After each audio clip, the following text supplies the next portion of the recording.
Following the MLB trade deadline by Dustin May, sell José Soriano in fantasy baseball. It's buy, sell, hold time for real baseball teams, so we'll get in on the fun here. Here are some of the more notable names that changed uniforms this week. I'm not doing a full write-up on Tarik Skubal, but my spidey sense says that an otherworldly ace on baseball's best team should work out okay. Though actually, if you want the galaxy brain take, maybe you sell him for a massive haul in head-to-head leagues with playoffs, because the Dodgers might start messing with his innings at the end of the season to get ready for their playoff run. Get ready for a fitness upgrade. Featuring cutting-edge technology and high-precision sensors and tracking on the free VSync app, the eTech City Smart Fitness Scale is your platform for success. The scale provides 13 essential biometrics, complete with helpful data graphs on the VSync app, all viewable on your personal profile. The scale handles all kinds of shapes and sizes and is safe for the whole family to use, at home or on the go. Ready to order? Scan the QR code now or visit grabdeal.us/9. Or just be a normal person and hold your ace. Advertisement by Kevin Gaussman, CHC. I listed Gaussman as a hold not too long ago on the theory that he'd strand a few more runners and get his era into the high threes range going forward. Now he's pitching in front of the best defense in the game, and he should have a better shot at wins. He's had a rough stretch recently, but I think he'll be 12-team relevant going forward. Dustin May, SB. May has quietly had an excellent season, despite starting the year with a couple of blow-ups and suffering 2 more at the end of June and start of July. In his past 12 starts, despite the rough outings, he's delivered ace peripherals, a 28% strikeout rate, a 7.9% walk rate, and 2.58 FIP. Now he heads to one of the sport's best teams, which tends to get great results from its pitchers. I question whether he can keep up the strikeout rate without missing more bats, but that's the sort of issue I worry about more year to year than in season. He should get a regular spot in the Brewers' rotation and could end up as their second starter in the playoffs. Freddie Peralta, SB. TBR. I'm optimistic about Peralta, especially compared to what he's done so far this year, but the Rays didn't buy him to keep doing what he's been doing, and neither will your leaguemates. Depending on your league, he might be on the wire or surprisingly expensive. He's a buy here because the track record is excellent and he hasn't lost any velocity.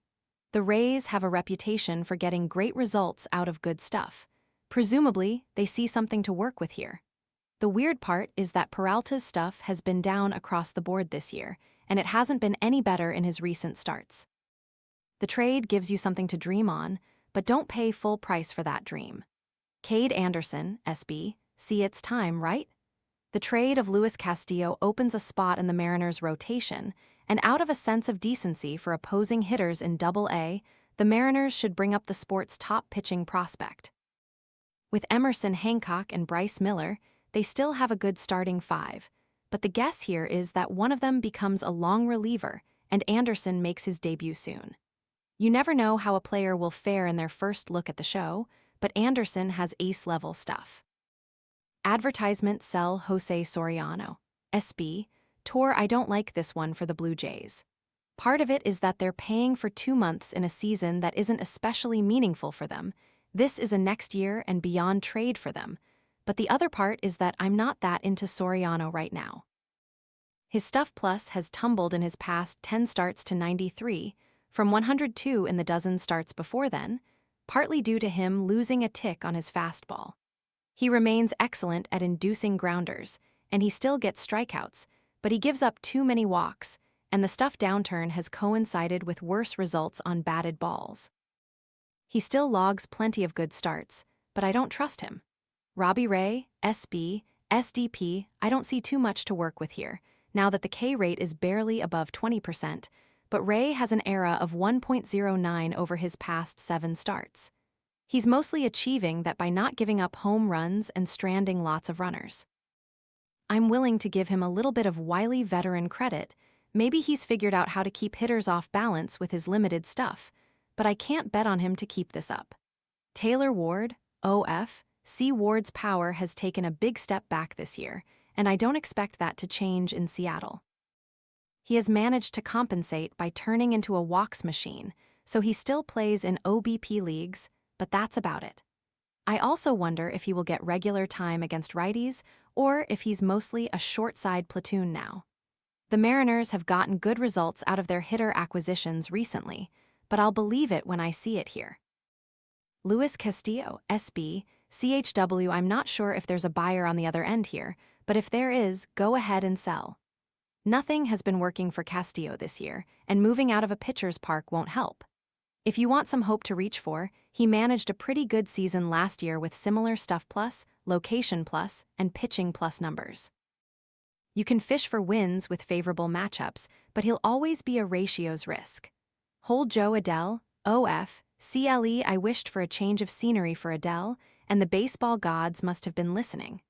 Unfortunately, it's a park downgrade for homers, and homers are why you have Adele. Cleveland is also one of the few landing spots where Adele doesn't get lineup improvement, but I'm just excited to have his raw ability with a different set of coaches. As noted last week, he has probably deserved better results than what he's had so far. Advertisement Luis Garcia, 1B, NYY. Have you read Thinking, Fast and Slow? It's good, and here's the book's main thesis in action.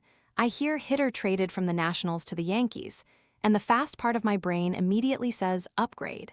Better park, better lineup. Then the slow part of my brain catches up and asks, wait, are either of those true? The answer is no in almost every way. The Nationals' offense has been one of baseball's big surprises this year, partly due to Garcia, but more so the mega seasons of C.J. Abrams and James Wood. Since Aaron Judge went down on May 31, the Yankees have the worst team WOBA in MLB, and the Nationals have the best. As for the parks, they're both about neutral on the whole, but Yankee Stadium does play better for left-handed power. Garcia remains a good platoon bat, but don't expect more than what he's done. Luis Ariz, 2B, Fire Rees is now a Philly, which should be great for his counting stats. He's also headed to a much better hitter's park for righties. That's obviously a positive, though one that's partly muted by Ariz's low-end power. While it's certainly possible that the move takes his excellent season to a new level, I think it's more likely that it helps Ariz maintain his output. His counting stats, despite coming from a patchy Giants lineup, have been on the best pace of his career, other than homers. He's been outperforming his expected stats by a healthy margin, and the change in venue may offset the likely regression by leading to a few more home runs. Additionally, Ariz has minimal platoon splits and plays good defense. The team is expected to install him at second base, with Bryson Stott moving to third and Alec Boehm shifting across the diamond to first base. That means Bryce Harper is heading to the outfield. Given all their options to work with, the team might find him more rest for Ariz than he was getting, but not much more.